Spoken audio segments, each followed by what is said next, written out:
Bismillahirrahmanirrahim. Assalamualaikum warahmatullahi wabarakatuh. Pada materi ketiga, kita akan membahas terkait stakeholder value driver dan IT strategic alignment. Nanti akan kita bahas ya beberapa hal yang membentuk kebutuhan atau nilai yang diinginkan dari stakeholder. Kemudian nanti kita juga akan membahas tentang bagaimana sih proses penyelarasan antara bisnis dengan TI. Tentunya nanti di dalamnya ada bisnis strategi ya, atau strategi bisnis dan segala infrastruktur bisnisnya disinergikan dengan strategi TI dengan segala infrastruktur TI-nya. Baik, sebelum kita membahas tentang stakeholder value driver, di sini saya ingin mereview kembali ya istilah-istilah penting. Hal ini terlihat sepele tapi nanti bisa berimbas ke bagaimana kita memahami suatu konsep ya di dalam materi ini. Mungkin juga ini akan bermanfaat untuk materi-materi yang lain ya di mata kuliah di Prodi Sistem Informasi. Yang pertama mungkin kita sering ya mendengar istilah share atau stock, yang nantinya ini secara tidak langsung akan digunakan untuk menyusun istilah shareholder dan stockholder. Ini supaya agar tidak terjadi kerancuan ya, kapan kita pakai istilah stakeholder, kapan kita pakai istilah shareholder atau mungkin stockholder. Jadi secara istilah itu kalau share dan stock itu diistilahkan sama-sama saham ya. Jadi dalam sebuah perusahaan atau organisasi itu ada yang dinamakan atau diistilahkan dengan saham. Saham itu sendiri ya secara pengertian ya satuan kepemilikan dalam satu korporasi ya. Satu saham bisa memberikan hak kepada pemiliknya atas bagian dari dividen dan nilai sisa dari entitas penerbit. Jadi perusahaan itu bisa menerbitkan saham, kemudian nanti saham itu bisa dimiliki sebagian oleh pihak lain ya. Dan dari saham itu nanti si pemilik saham akan mendapatkan dividen atau ya semacam keuntungan ya, berdasarkan saham yang besar, saham yang dia miliki atau besar saham yang dia invest ya. Seorang pemegang saham karena dia sudah memiliki dalam tanda kutip hak kepemilikan ya, meskipun hanya sebagian, itu nanti dia berhak memberikan pendapat ya atau arahan pada saat ada kegiatan konsolidasi atau rapat umum pemegang saham. Jadi dia punya suara atau punya hak untuk beropini di situ. Ya tergantung besar kecilnya saham yang dimiliki. Besar kecil share atau stok yang dimiliki. Kepemilikan saham dapat dibuktikan dengan sertifikat saham. Tentunya ada lembaga tersendiri ya yang menerbitkan sertifikat tersebut ya. Kemudian sekarang juga banyak yang berupa catatan elektronik dan itu sudah kalau di Indonesia ya sudah terlegitimasi ya, misalnya oleh OJK dan kawan-kawan. Kemudian ada istilah dividen. Dividen itu adalah bagian dari pendapatan perusahaan yang dikembalikan kepada investor, orang-orang yang tadi memiliki saham di situ. Biasanya sebagai pembayaran tunai, dalam bentuk pembayaran tunai. Misalnya saya memiliki saham sekian persen di perusahaan tertentu, nanti tiap 3 bulan atau 6 bulan sekali saya akan mendapatkan dividen. Itu contoh gampangannya saja ya. Misalnya saya punya saham seharga misalnya 200 juta, nanti tiap 3 bulan tergantung perjanjiannya 3 bulan atau 6 bulan saya akan diberi dividen. Tentunya besar dividen itu ya tergantung besar dari saham yang dimiliki. Share atau stok ya, share bisa diperjualbelikan secara langsung ya. Ya seperti kita menginvest saham pada suatu perusahaan dengan mudah ya, tinggal transaksi kemudian kita bisa diakui memiliki saham. Tetapi kalau istilah stok itu belum tentu bisa diperjualbelikan secara langsung. Ini sama-sama unit kepemilikan ya. Jadi kalau stok itu meskipun diterjemahkan sama-sama saham, tetapi kalau stok itu tidak bisa langsung dialih, kepemilikannya dialihkan ke pihak lain ya. Bisa, tetapi tidak semudah ketika kita menggunakan istilah share. Ya, ini hanya terkait istilah ya dan keadaan-keadaan yang sifatnya khusus. Nah, kalau stok itu biasanya kepemilikan yang berupa inventory. Ya, inventory itu bisa barang mentah, barang setengah jadi, atau mungkin barang yang sudah jadi bisa berupa barang. Jadi tidak selincah perpindahan kepemilikannya itu seperti saham. Ya, ya ini tergantung si pemakai istilah ya, dia lebih memilih memakai istilah share atau stok. Tapi kalau membedakan dari sisi yang tadi langsung tidak langsungnya alih kepemilikan ya, kalau yang langsung ya share, menggunakan istilah share. Kalau tidak bisa langsung berupa barang mentah, barang setengah jadi, itu biasanya pakai istilah stok. Nah, orang-orang yang memiliki stok atau share ini kemudian disebut dengan shareholder atau stockholder. Shareholder, holder of share, atau stockholder, holder of stock. Orang-orang yang punya saham lah, intinya semacam itu. Orang-orang yang punya beberapa bagian unit kepemilikan di dalam satu perusahaan. Nah, perbedaan antara stok atau shareholder dengan stakeholder itu adalah, tadi ya, stockholder atau shareholder itu pihak yang memiliki sebagian kepemilikan saham pada suatu organisasi. Share atau stockholder mempunyai saham finansial, jadi bisa disebut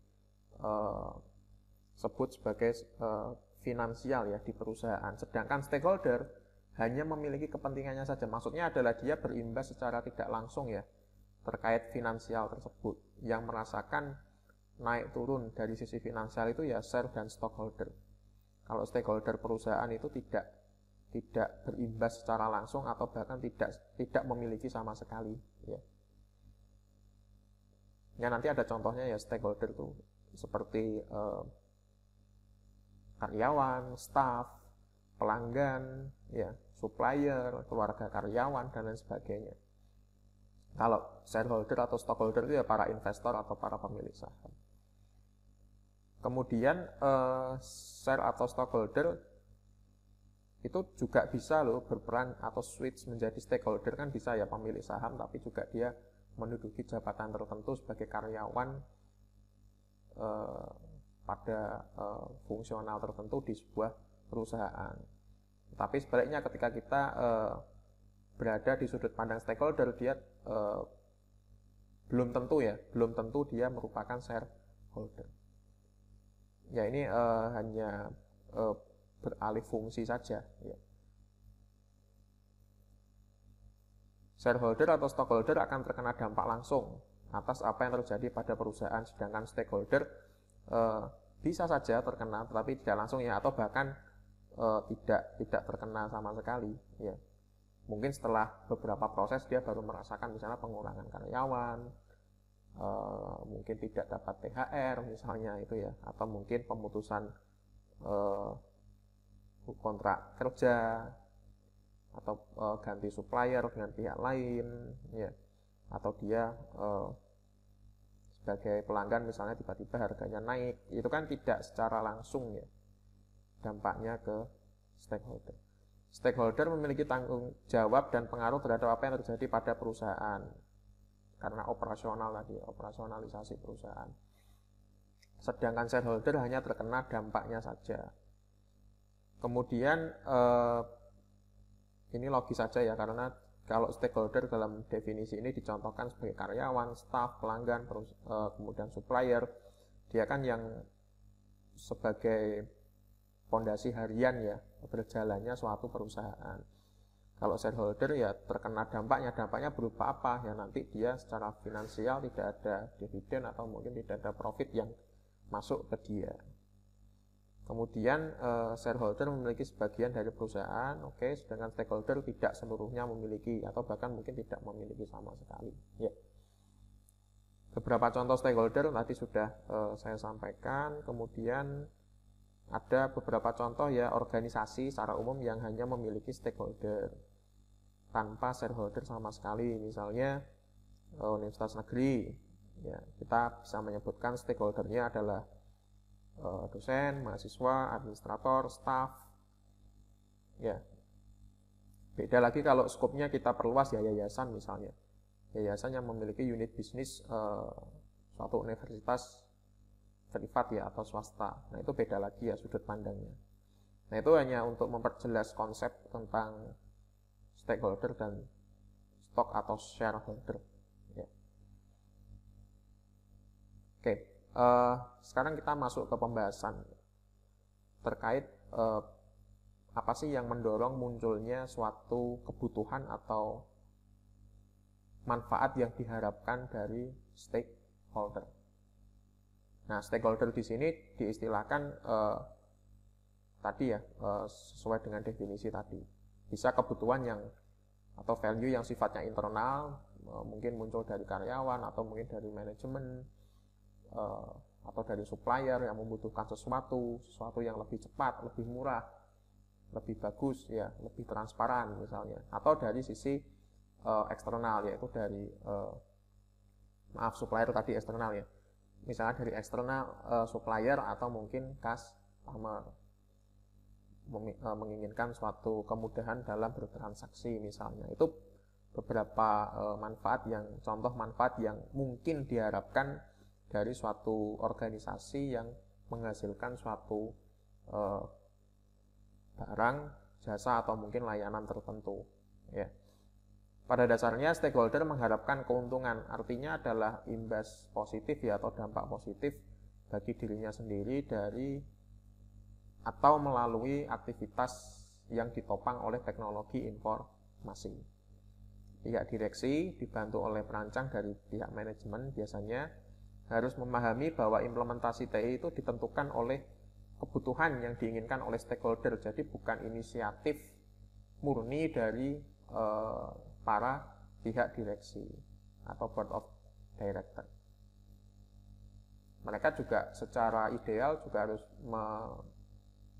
mencari tahu ya kondisi saat ini itu dia tujuannya untuk menggerakkan perusahaan itu untuk apa ya.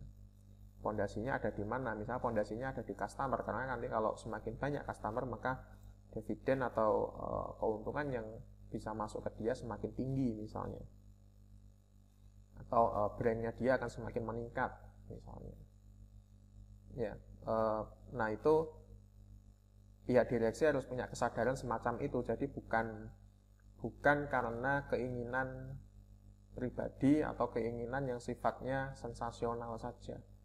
Seperti yang saya contohkan pada materi sebelumnya, misalnya ada perusahaan A yang melihat perusahaan B sudah menggunakan teknologi untuk mengolah big data, maka dia tiba-tiba juga ingin menggunakan itu supaya dia nanti punya tagline, kami memproses informasi berdasarkan big data. Nah itu ya kemungkinan akan menjadi suatu investasi yang dalam tanda kutip buruk ya, karena tidak disesuaikan terlebih dahulu dengan kemampuan dari organisasi tentunya, dan apakah betul customer atau mungkin pihak-pihak eksternal lain atau stakeholder yang lain itu membutuhkan itu. Nah kemudian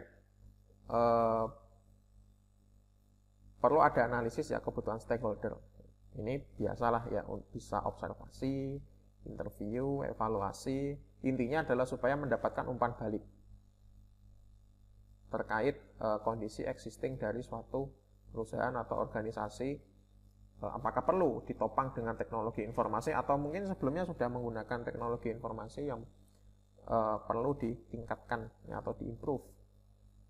Kemudian setelah kebutuhan berhasil diidentifikasi, maka perancang atau perancang arsitektur atau infrastruktur TI bisa merumuskan tatanan dari atau kebutuhan spesifik yang diperlukan untuk menyusun suatu sistem yang dibutuhkan oleh organisasi untuk menjawab tadi kebutuhan atau value yang diharapkan oleh stakeholder.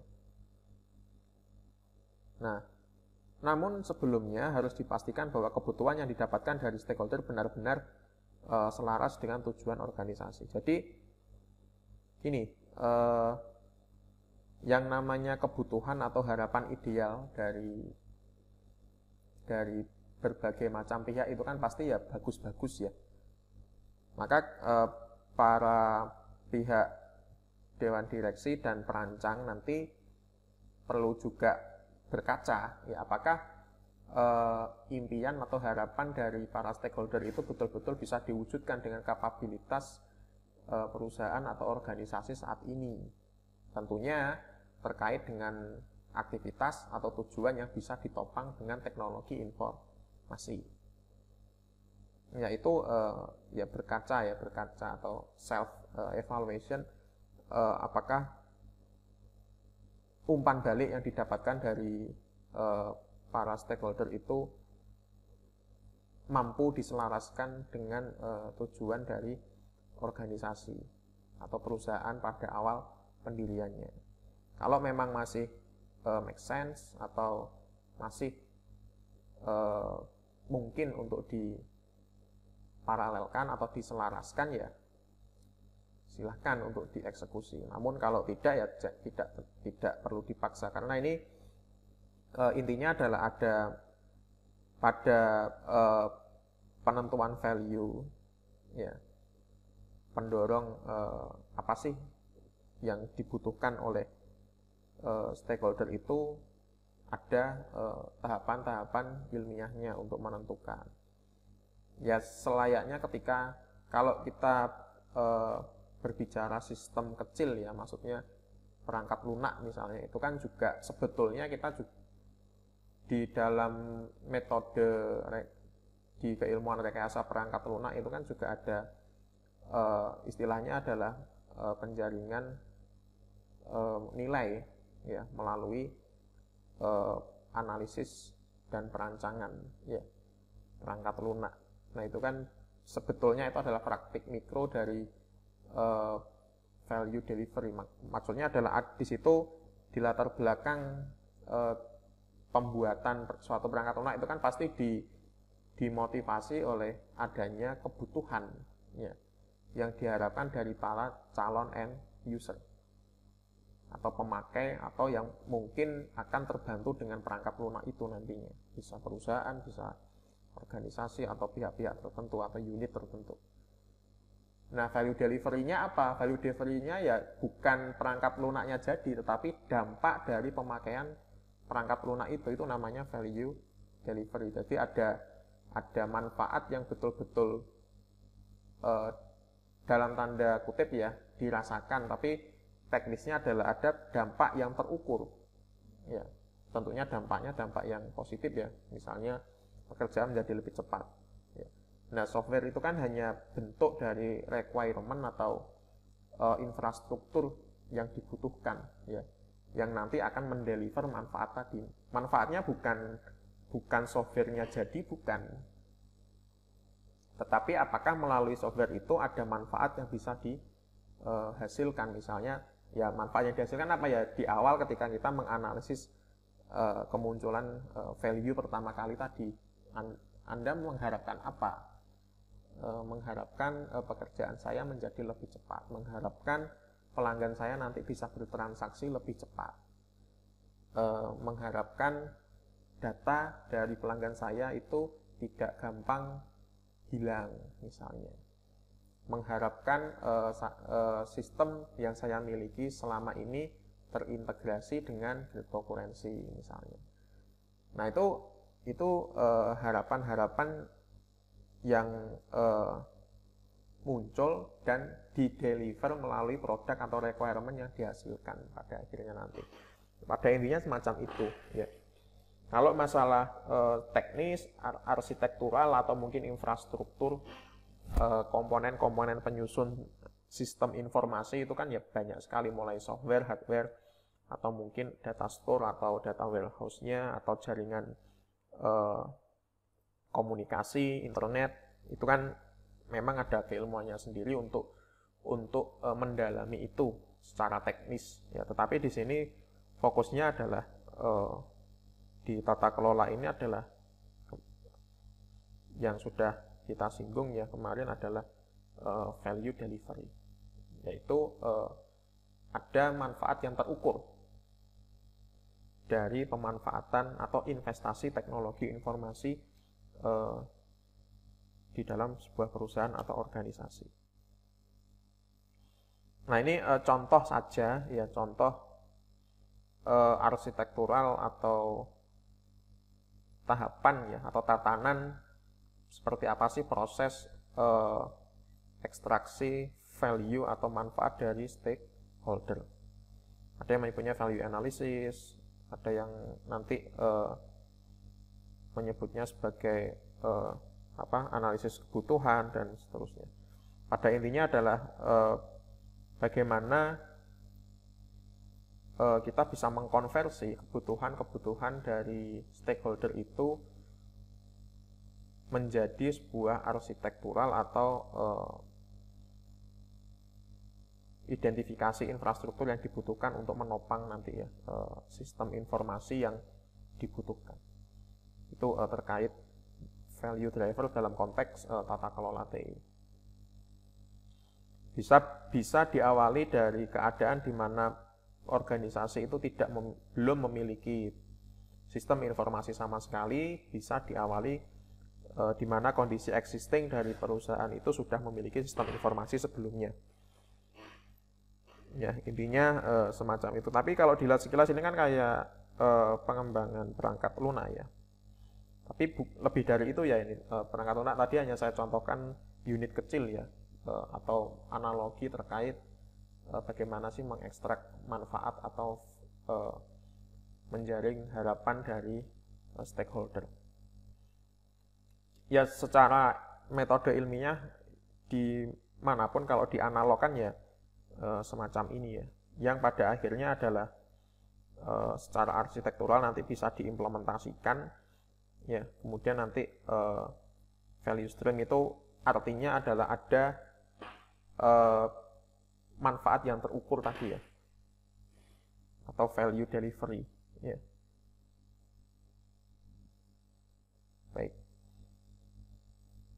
Kemudian sebagai penjelasan tambahannya dari referensi Grambergen, tujuan teknologi informasi atau sistem informasi ya yang selaras dengan tujuan bisnis dan memenuhi tujuan bisnis bisa menghasilkan manfaat yang terukur. Itu harapan idealnya seperti yang telah saya sampaikan tadi. Ringkasnya, investasi TI akan menghasilkan manfaat yang terukur, harapannya ya, manfaat yang dihasilkan disebut IT value. Jadi sekali lagi ketika analog kecil ya ini ya, ketika ada kebutuhan suatu perangkat lunak dan softwarenya atau perangkat lunaknya itu sudah berhasil kita buat, itu bukan value-nya ya, itu hanya usaha yang ditopang dengan teknologi informasi. Nah, IT value-nya itu adalah setelah pemanfaatan perangkat lunak ini apa yang didapat oleh perusahaan atau organisasi. Ya, ini dalam konteks tata kelola TI ya. Apa yang didapat perusahaan kalau dilakukan perbandingannya antara sebelum dan sesudah menggunakan perangkat lunak yang dihasilkan. Nah, itu value-nya itu ada di situ ya, dampaknya yang akan kita ukur pada performance measurement nanti. Apakah betul dengan memanfaatkan suatu teknologi, ya. Di sini saya sebutkan perangkat lunak saja biar lebih konkret gambarannya. Apakah itu bisa meningkatkan kinerja dari suatu organisasi pada unit-unit tertentu misalnya. Apakah di unit keuangan dengan menggunakan aplikasi tertentu, maka pelaporannya akan lebih transparan, akan lebih cepat, validasinya, birokrasinya akan lebih sederhana, kecurangan akan semakin mengecil, ya. Nah itu value, IT value-nya seperti itu. Nah kemudian ada kriteria lainnya yang namanya IT value seharusnya juga dihasilkan tepat waktu sesuai dengan anggaran dan menguntungkan. Artinya jangan sampai implementasi TI-nya tahun ini kemudian dampaknya baru dirasakan 2 atau 3 tahun mendatang. Nah itu kelamaan yang semacam itu, ya. Berarti tadi ketika melakukan value analysis kurang pas, ya. Sebenarnya ini jangan-jangan solusinya nggak software ini, ya. Kemudian prinsip IT value dalam istilah bisnis secara umum itu adalah tadi ya yang sudah saya jelaskan ya, keuntungan kompetitif, waktu pelayanan, kepuasan pelanggan, ya itu dampak positif lah intinya. Imbas dari pemakaian teknologi informasi. Bisa macam-macam ya di sini, ada keuntungan kompetitif, waktu pelayanan, kepuasan pelanggan, waktu tunggu lebih cepat, misalnya produktivitas pekerja meningkat, keuntungan finansial meningkat. Kemudian level manajemen yang berbeda akan menerima IT value yang berbeda juga. Sesuai dengan hierarki nilai bisnis. Ini maksudnya seperti ini. Jadi di dalam organisasi itu kan ada level operasional sampai ke level manajemen dan strategik ya. Nah itu kadar value yang dirasakan itu juga berbeda-beda. Maksudnya berbeda-beda itu gini, ada yang bisa merasakan imbasnya secara langsung, ada yang merasakan imbasnya setelah sekian melalui proses baru dia merasakan ada peningkatan atau mungkin ada perbaikan pada suatu proses atau aktivitas. Nah, tentunya pihak yang paling kuat ya merasakan value dari teknologi informasi itu sendiri ya pasti infrastruktur TI-nya yang pertama kali, ya. Oh, infrastrukturnya diperbarui, infrastrukturnya kapasitasnya diperbesar, kecepatan internetnya ditingkatkan misalnya. Infrastrukturnya, penopangnya, infrastruktur itu prasarana ya, bahasa mudahnya.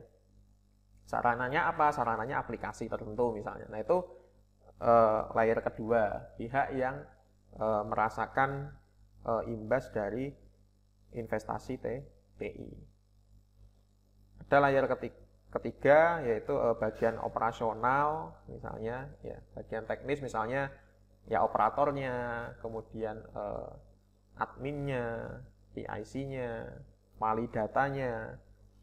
Kemudian baru masuk secara menyeluruh ke unit-unit. Misalnya saya contohkan bagian keuangan atau mungkin unit yang lain, ya tergantung dari unitnya. Oke. Pelemahan itu bukan berarti semakin jelek, bukan ya. Maksudnya ini adalah langsung dan tidak langsung menerima dampak atau value itu bisa tersalurkan secara langsung atau tidak langsung. Ya logika saja, secara kalau memang itu terkait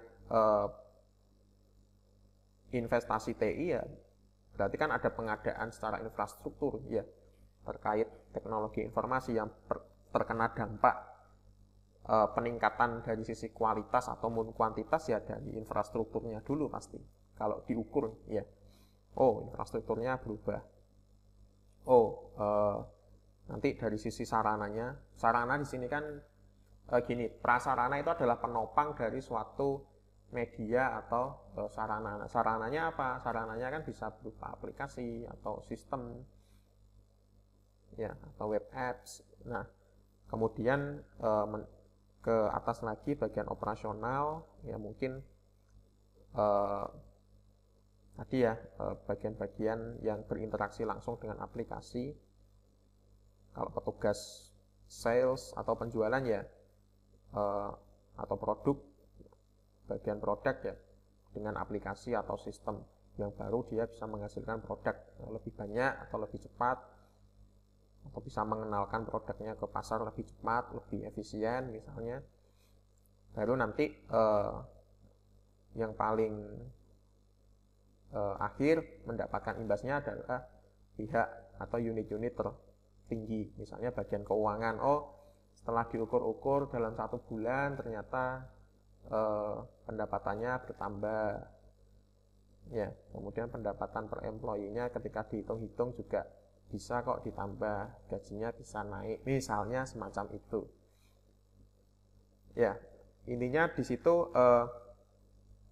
value itu mengalami dilution, ya, pelemahan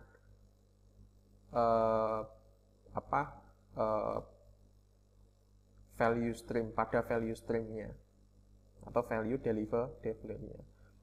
Sekali lagi, pelemahan ini bukan berarti tidak bisa dirasakan manfaatnya atau dampak buruk, bukan, ya. Tapi dalam tenggat waktu tertentu seperti apa sih manfaat yang bisa dirasakan? Ya, secara logika aja ya, sekali lagi ini logik ya.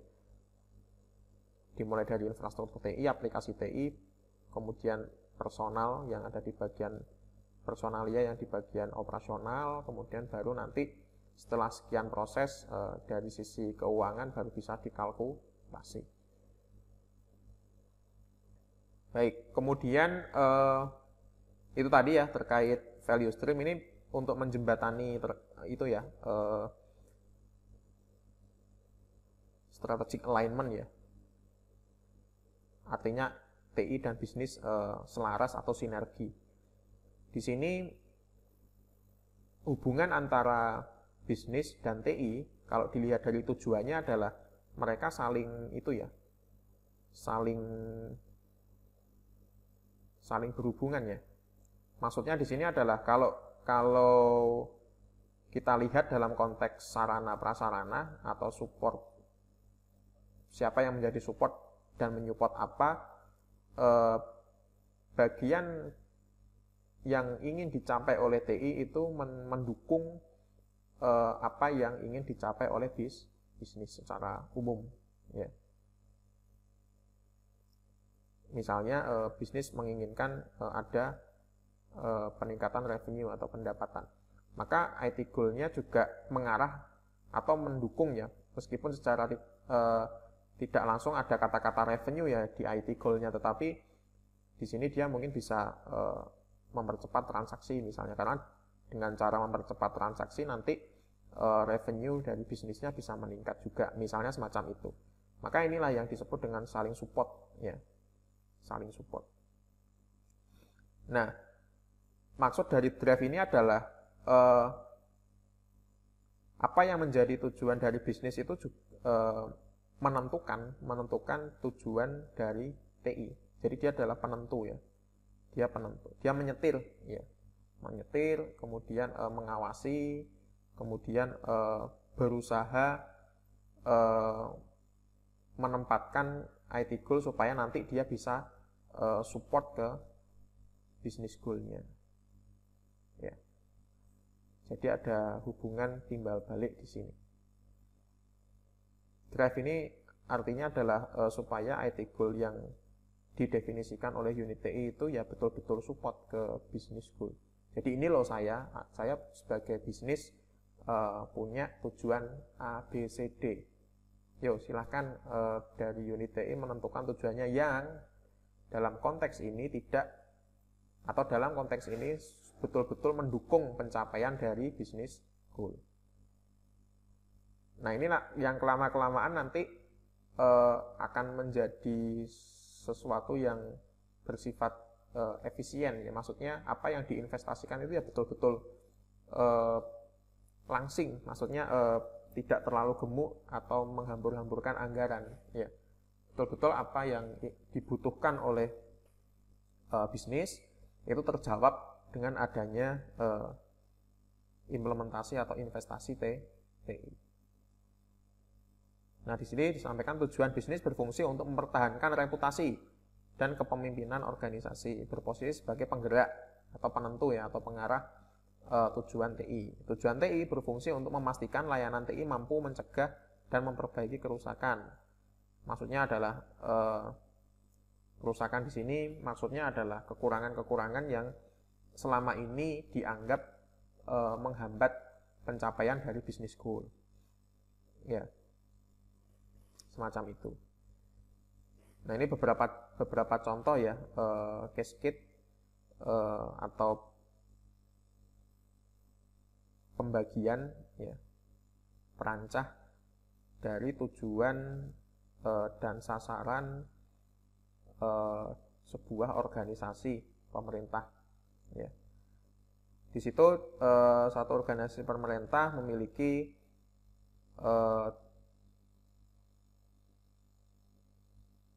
tujuan yang sifatnya umum ya, bukan spesifik ke unit-unit tertentu, ini umum dulu, yaitu kota yang berintegritas melalui tata kelola kelembagaan pemerintahan kota. Kemudian sasarannya meningkatkan birokrasi. Indikatornya, bisnis goal-nya diekspresikan ke dalam bentuk indikator. Itu ada nilai survei kepuasan masyarakat meningkat misalnya, e-government development index-nya meningkat, predikat penilaian akuntabilitas kinerja pegawainya bagus, misalnya seperti itu ya, ukurannya, indikator atau ukuran dari tujuan bisnisnya atau goal, bisnis goal. Nah, strategi bisnisnya berupa menyelenggarakan pelayanan publik ya, menyelenggarakan pelayanan publik pada masyarakat yang cepat, tepat, dan inovatif. Nah, ini kan kata kunci ini kan bisa nanti dijadikan pedoman untuk menentukan IT goal ya. Nah, di sini kan kita sudah punya gambaran ya, meskipun masih kasar mungkin ya, bagaimana sih nanti arsitektural atau mungkin spesifikasi kebutuhan yang bisa menjawab goal yang semacam ini ya. Ya, ini kan satu paket goal ya tadi ya. Ini kan goal itu kan bisa di breakdown atau dibagi-bagi, didetilkan gitu ya. Karena goal yang bagus itu kan terukur ya, terukur dan bisa dilaksanakan. Nah, salah satu ukurannya atau kita di sini punya satuan berupa indikator. Caranya kayak gimana untuk bisa mencapai goal tersebut? Maka butuh yang namanya strategi. Nah, strateginya di sini misalnya diputuskan menyelenggarakan pelayanan publik pada masyarakat yang cepat, tepat, dan inovatif. Itu dalam wadah bisnis goal. Nah, sekarang pertanyaannya adalah bagaimana nanti IT goal-nya supaya selaras dengan bisnis goal yang semacam ini. Ya. Nah, ini kan masih abstrak banget ya, tetapi kan kita bisa mengira-ngira ya secara cepat ya. Seperti apa sih nanti gambarannya? Oh, berarti nanti ada pelayanan publik yang mungkin respons kepada masyarakatnya dipercepat melalui dukungan atau support investasi TI, implementasi aplikasi-aplikasi tertentu, dan pastinya nanti membutuhkan prasarana atau infrastruktur yang spesifik juga sesuai dengan solusi yang ditawarkan. Ya, di sini kalau kita menganggap satu pemerintahan kota atau daerah itu suatu bisnis ya, maka di dalamnya ada unit bisnis ya, ada dinas-dinasnya gitu ya. Nah, ini analisis kita bisa menyeluruh ya, atau mungkin kita fokus di tiap unit bisnis. Ini hanya sebagai contoh saja. Nah, ini di Dispenduk Capil misalnya ya,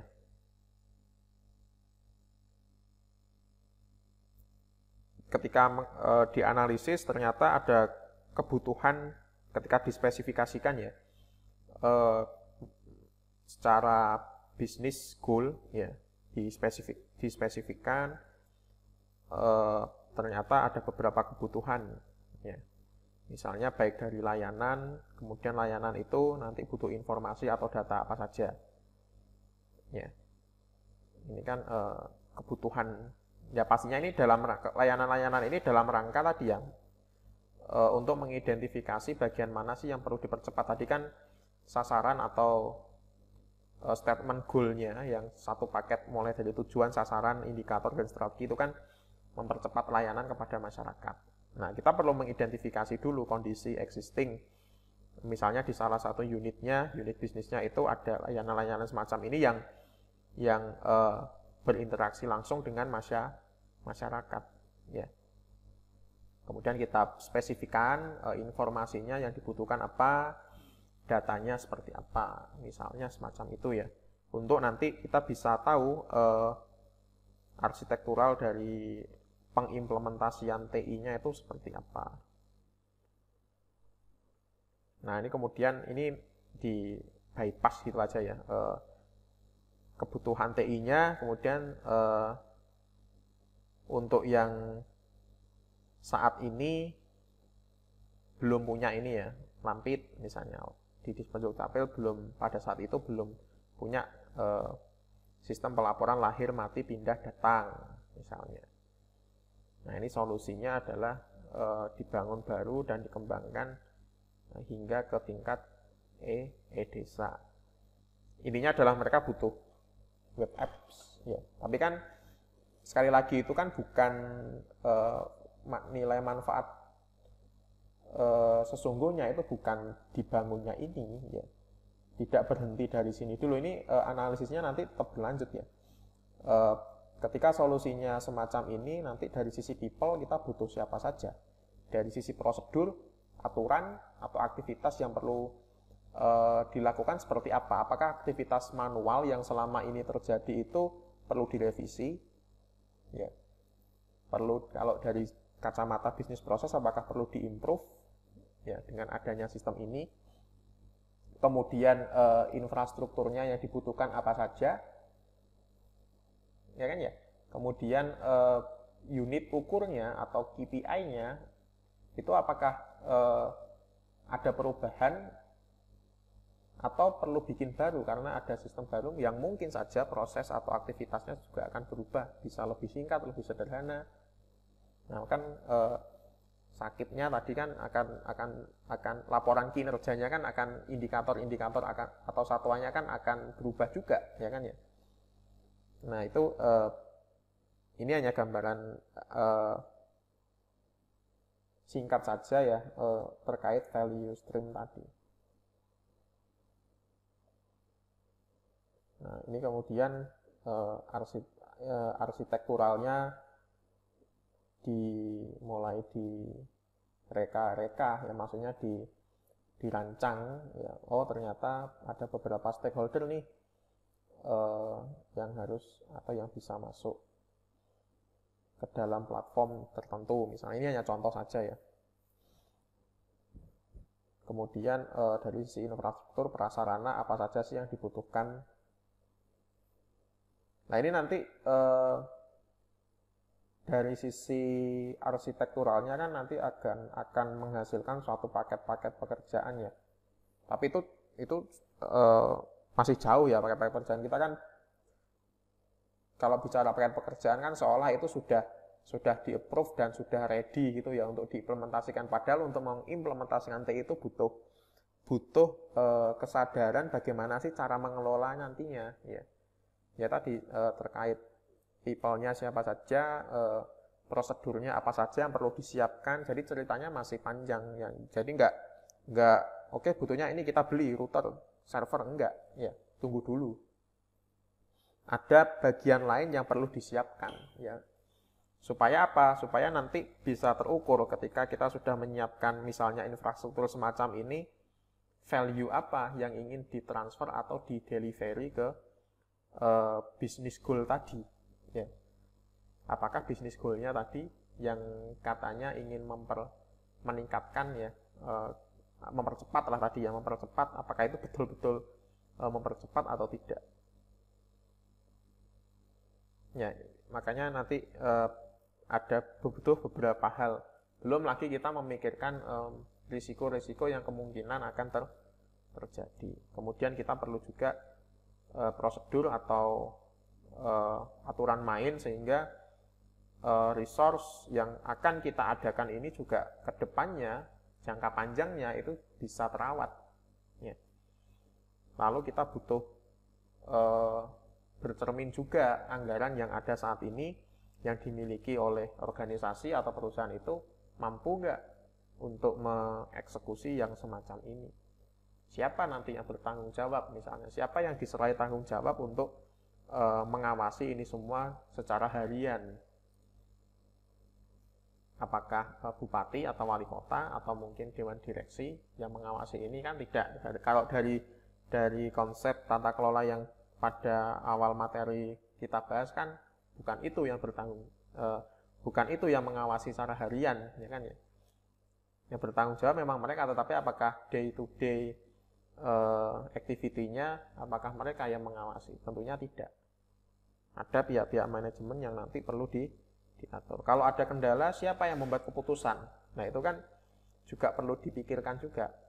Apakah langsung dari CIO atau perlu ada suatu dewan ya yang khusus untuk membahas kendala-kendala atau mensolusikan permasalahan terkait investasi TI ini. Ya. Apakah perlu dewan semacam itu? Siapa? Isinya siapa saja? Ya, dewan direksi TI, ya, khusus untuk TI. Oke, jadi untuk value stream semacam itu ini hanya gambaran singkat saja ya, untuk mencontohkan saja bahwa sebenarnya value itu bukan diekspresikan ke produknya, sekali lagi bukan diekspresikan ke dalam bentuk infrastruktur. Itu hanya sarana saja, hanya media saja yang kebetulan melalui implementasi teknologi informasi sebagai media itu dianggap mampu menjawab bisnis goal yang dirumuskan di awal tadi.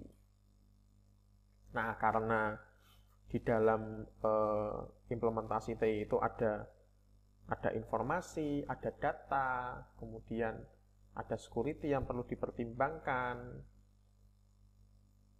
Bahkan informasi dan data itu sekarang sudah menjadi suatu aset, ya, maka perlu pengelolaan khusus. Ya. Sudah diadakan, ya, sudah dibeli dengan harapan bisa menjawab bisnis goal-nya.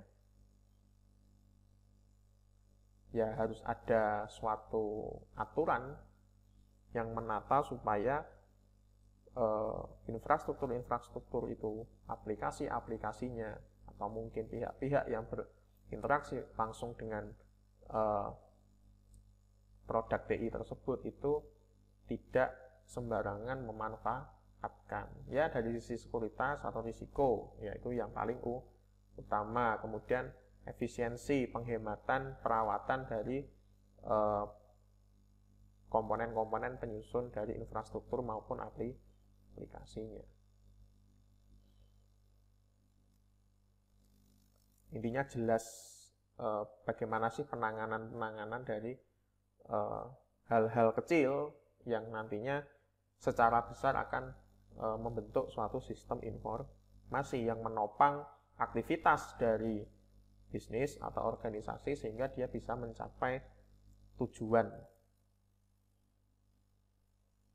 Nah, kata-kata sehingga dia bisa mencapai tujuan itu kan berarti harus bisa diukur, ya. Bukan suatu hal yang abstrak diucapkan saja, tetapi juga harus ada metriknya, ada indikator-indikator yang harus kita ukur. Baik, kemudian kita beralih ke ini ya, karena tadi sebagai jembatan ya, yang antara business goal dan IT goal itu harus sinkron, ya.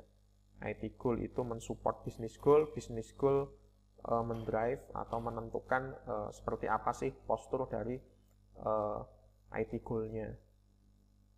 Nah, strategic alignment itu adalah kondisi di mana bisnis dan TI itu sinkron. Ya, itu namanya adalah IT strategic alignment. Nah, strategic alignment itu kalau didefinisikan secara formal merupakan proses dan tujuan untuk mendapatkan keuntungan kompetitif. Ya, dengan cara memperkuat dan mempertahankan hubungan simbiotis antara teknologi informasi dan bisnis. Tadi latar belakangnya sudah kita bahas ya di contoh yang business goal dan IT goal. Alignment bukan proses sekali jadi, ya, tapi memerlukan waktu ya tentunya. Karena adaptasi dari kondisi existing yang mungkin belum dalam tanda kutip ter-IT-kan itu ya butuh waktu. Ya, dan itu hal yang harus di-maintain atau dipertahankan terus. Dan memerlukan pengukuran yang terus-menerus, artinya performance measurement itu harus dilakukan secara rutin. Ya. Ini kalau kesepakatannya adalah kita komitmen ingin membangun iklim bisnis yang betul-betul ditopang oleh teknologi informasi. Nah, terkait teknis penyelarasan antara bisnis dan TI, itu banyak konsep yang melatar belakanginya. Teknis itu maksudnya adalah bagaimana sih tahapannya untuk menyelaraskan. Nah, itu diawali dari beberapa konsep yang dikembangkan oleh beberapa pihak. Ya. Ini saya langsung saja ke bentuknya ya, secara visual. Ya.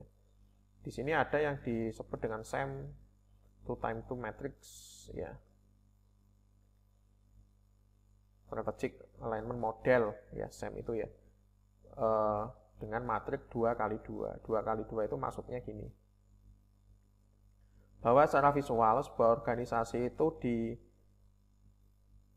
dalam konteks itu ya tata kelola ya, itu dilihat ada sisi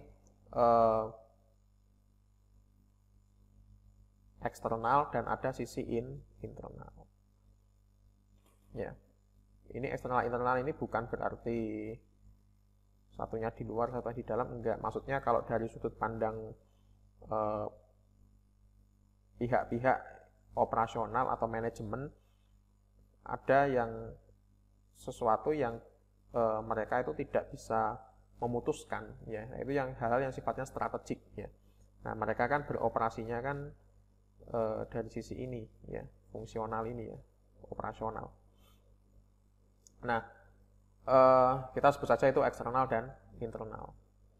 Nah, metrik yang bagian kiri ini menunjukkan kondisi bisnis secara penuh, ya. Kemudian yang sebelah kanan ini menunjukkan kondisi dari unit TI untuk memudahkan gitu saja, ya.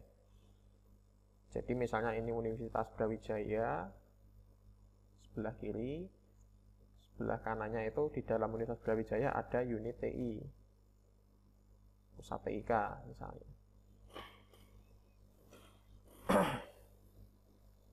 Nah, isinya apa saja? Di bisnis strategi itu jelas ada bisnis scope, ya.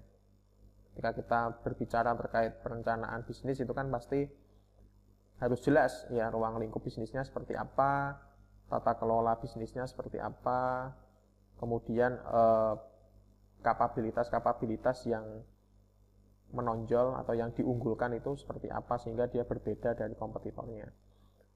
Kemudian itu dari sisi eksternal ya, bisnis strategi dia kan ada di sisi eksternal. Kemudian di sisi internal masih di scope bisnis ya secara umum, organisasi secara penuh maksudnya.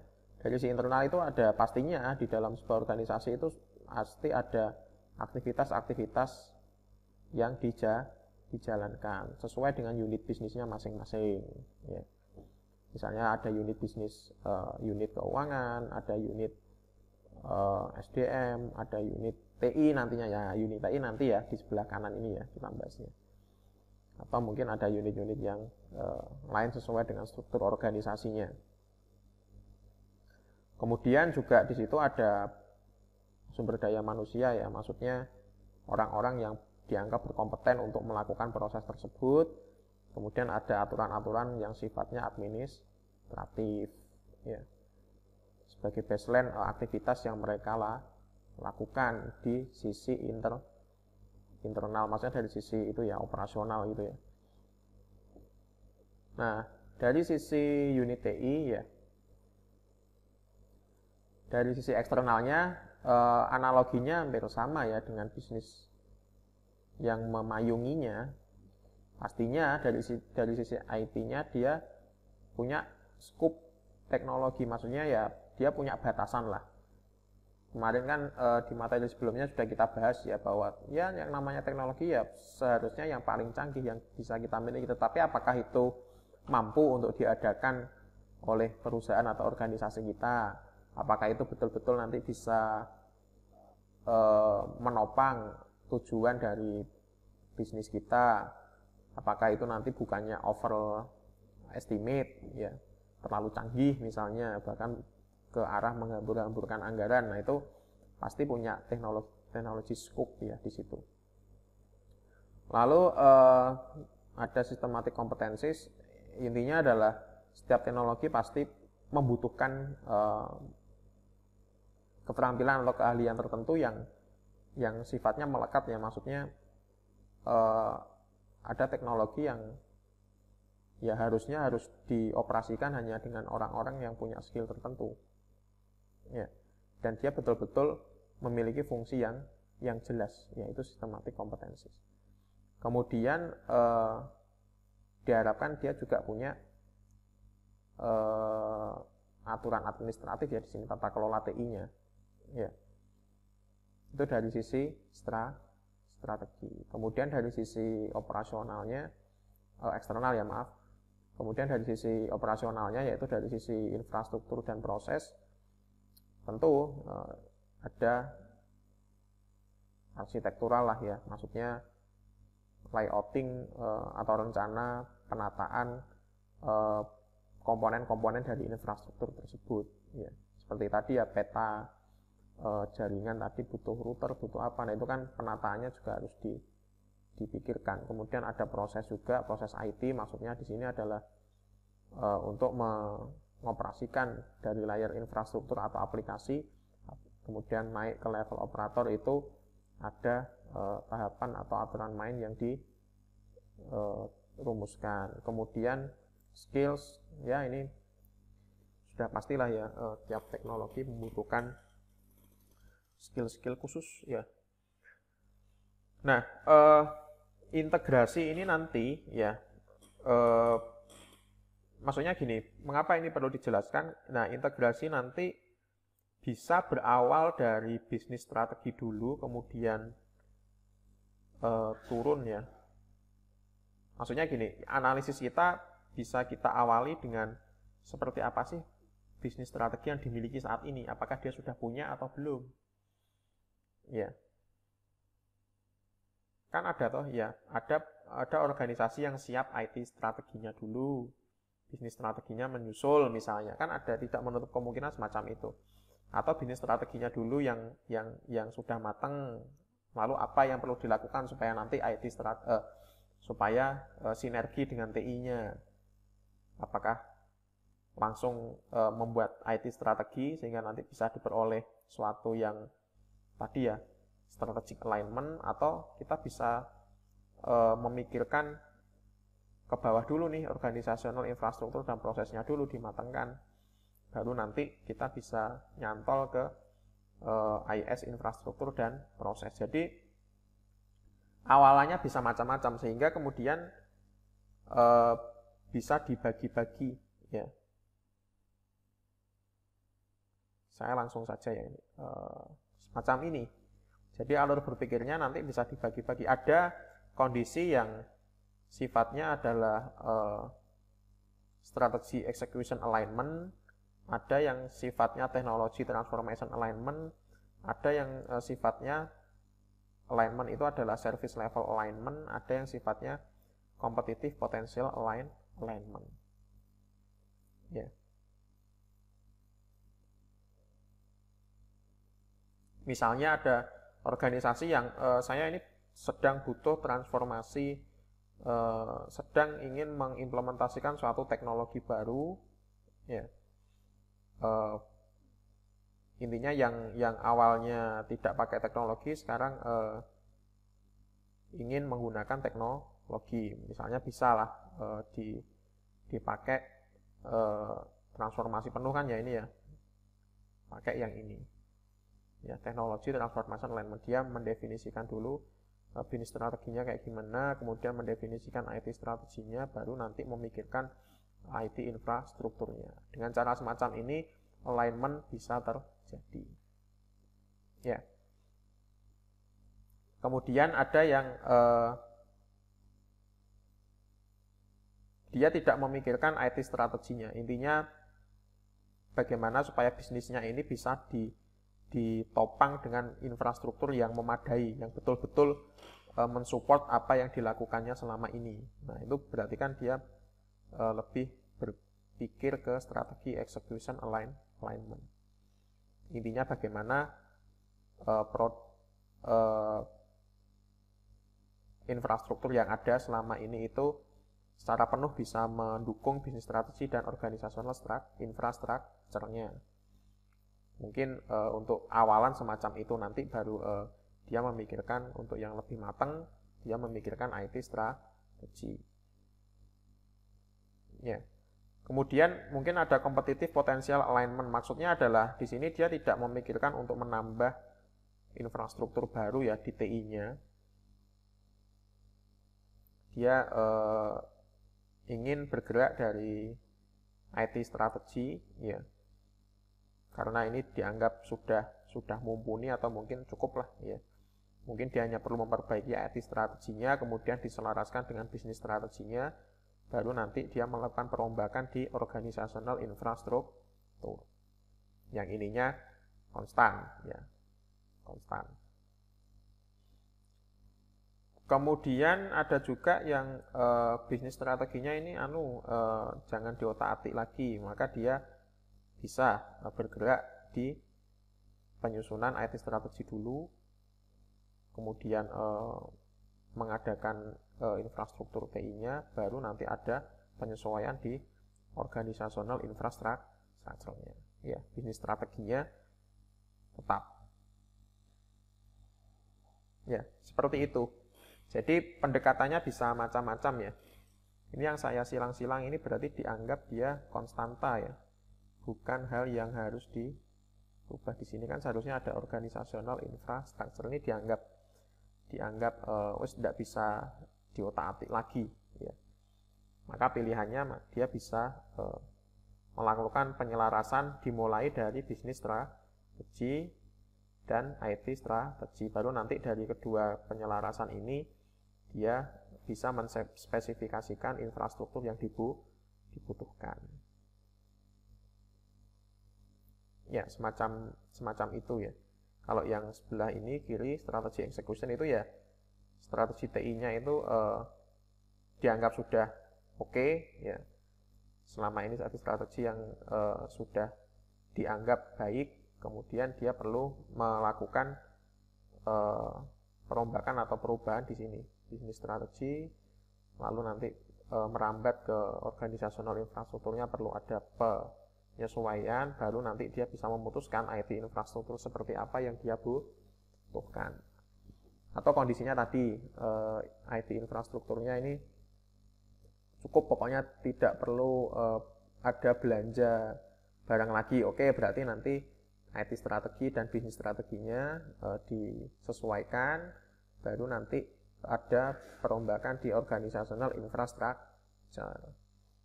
Ya, kemudian kalau service level alignment, bisnis strateginya oke, konstan ya. Ini nggak bisa diotak-atik lagi karena sudah ada peraturannya, misalnya semacam itu. Ya, maka dia perlu menyusun ini IT strateginya seperti apa, baru nanti dia bisa mendefinisikan infrastruktur yang dibutuhkan, Nah, nanti organizational infrastrukturnya nanti menyesuaikan kondisi dari IT infrastruktur dan IT strategi. Jadi perlu ada perombakan di sininya, ya, di organizational infrastructure. Makanya tadi di awal perlu dijelaskan ya, maksudnya isi dari itu, dari keempat dimensi ini apa sih? Baik. Kemudian ada perkembangan ya, SEM 2x2, ada juga yang berpendapat SEM 3x3. Ini pendetailan saja ya, pendetailan saja supaya lebih rigid lagi dan lebih jelas ya.